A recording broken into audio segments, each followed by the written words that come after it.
The recent death of James Vanderbeek, a beloved Dawson's Creek star, and the death of Black Panther star Chadwick Boseman a few years ago calls attention to the fact colon cancer is not just a threat to older adults, but for young men and women too.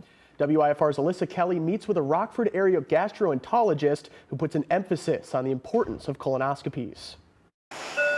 This sound, the hospital, can often be scary to some, but Rockford area doctors want to remind people staying on top of your health is important. Colon cancer is still one of the highest leading causes of cancer death amongst men and women. A new study finds colon cancer is not only a threat to older adults, but rates are skyrocketing in young adults too, becoming the top cancer killer of Americans younger than 50. A lot of that is multifactorial.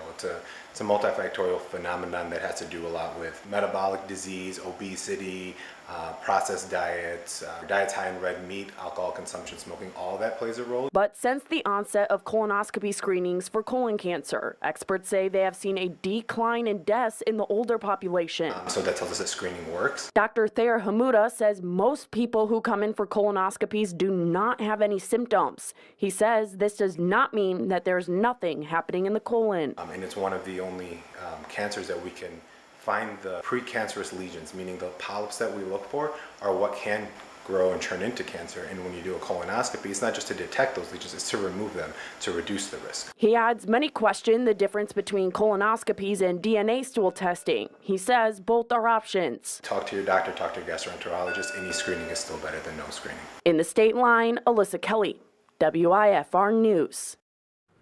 Symptoms of colon cancer include blood in the stool, changes in bowel habits, and abdominal pain. Experts warn many cancers go asymptomatic, stressing the importance of screenings like colonoscopies.